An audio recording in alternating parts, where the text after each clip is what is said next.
दोस्तों, सालों पहले एक यक्षिणी द्वारा एक ऐसा ग्रंथ लिखा गया था जो अगर किसी को मिल जाए तो उसकी दुनिया बदल दे। लेकिन फिर वो ग्रंथ कोई नहीं पढ़ सकता। पता है क्यों? क्योंकि वो एक शापित ग्रंथ है। श्राप के अनुसार अगर किसी ने उस ग्रंथ को गंदी नियत के साथ पूरा पढ़ लिया तो अगले ही पल उसकी मृत्यु हो जाएगी, और अगर किसी ने उसे आधा पढ़ा तो वो पागल ही हो जाएगा। यही कारण है कि ये ग्रंथ हमारे देश में बैन है। अब आप सोच रहे होंगे कि ये कौन सा ग्रंथ है और इसमें ऐसा क्या है। दरअसल हम बात कर रहे हैं नीलावंती ग्रंथ की, जिसमें ऐसे मंत्र और विद्याएं लिखी है जिनकी मदद से आप किसी भी पेड़ पौधे, जीव जंतु, यहाँ तक कि जानवरों से भी बातें कर सकते हैं और उनकी भाषा को समझ सकते हैं। इतना ही नहीं, इस ग्रंथ की मदद से किसी भी गड़े हुए छुपे खजाने का पता लगाया जा सकता है। यानी कि अगर ये ग्रंथ किसी गलत हाथों में पड़ जाए तो बड़ी मुसीबत खड़ी हो सकती है। तो चलिए अब ये जानते हैं कि ये ग्रंथ किसने लिखा और क्यों इस ग्रंथ को इतना भयानक श्राप मिला।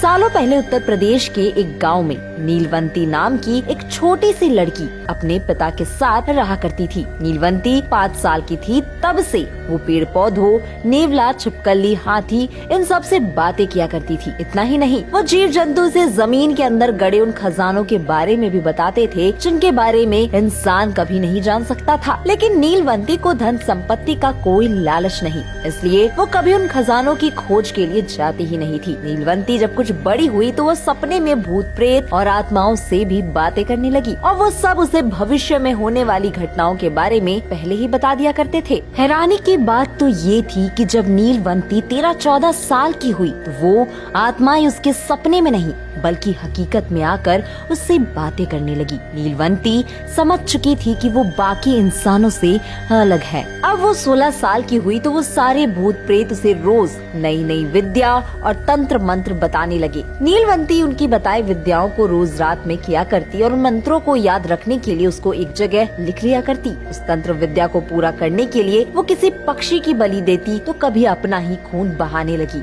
एक दिन एक आत्मा उसके सपने में आई और कहा कि तुम एक यक्षिणी हो, यही कारण है कि तुम बाकी इंसानों से अलग हो, तुम्हें अपनी दुनिया में वापस आना होगा। इसके लिए उस आत्मा ने नीलवंती को बरगद के एक पेड़ के पास जाने को कहा जो गांव से काफी दूर था। बस फिर क्या, नीलवंती उस पेड़ की खोज में निकली। रास्ते में उसे एक आदमी दिखाई दिया जो बैलगाड़ी से कहीं जा रहा था। नीलवंती ने सोचा कि क्यों ना इसकी मदद ली जाए। इसी सोच के साथ वो आदमी के पास गई और उससे उस गांव के बारे में पूछा जहां बरगद का वो पेड़ था। वो आदमी एक व्यापारी था। उसने जैसे ही उसे देखा उसके रूप का दीवाना हो गया। उसने कहा कि वो उसे गाँव पहुँचा देगा और उससे शादी का प्रस्ताव भी रखा। नीलवंती ने ये प्रस्ताव स्वीकारा, पर उसने भी एक शर्त रखी। शर्त ये थी कि वो रात को कभी उसके साथ रहेगी नहीं और वो कहाँ जा रही है, क्यों जा रही है, और ये भी कभी नहीं पूछोगे। व्यापारी उसकी बात मान गया और दोनों ने शादी की। संयोग से वो व्यापारी उस गांव का था जहां बरगद का वही पेड़ था। नीलवंती दिन भर अपने पति के साथ तो रहती, लेकिन रात होते ही वो उस बरगद के पेड़ के पास पहुंच जाती। वहां मौजूद भूत प्रेत उसे तरह तरह की ज्ञान विद्याएं मंत्र सिखाते, जिन्हें वो बहुत अच्छे से अंजाम देती और एक जगह लिख देती। इस तरह कई महीने बीत गए। फिर एक दिन नीलवंती के लिए भविष्यवाणी हुई कि आज रात जब तुम एक जानवर की बलि दोगी तो उसके बाद नदी में एक तैरती हुई लाश आएगी। उसके गले में एक धागा बंधा हुआ होगा। वो धागा बहुत शक्तिशाली मंत्रों से अभिमंत्रित है और तुम उसकी मदद से अपने असली रूप में वापस आकर अपनी दुनिया में लौट जाओगी। नीलवंती पूरी तरह से तैयार थी। रात होते ही वो अपने पति के घर से निकलकर उस पेड़ के पास पहुंची।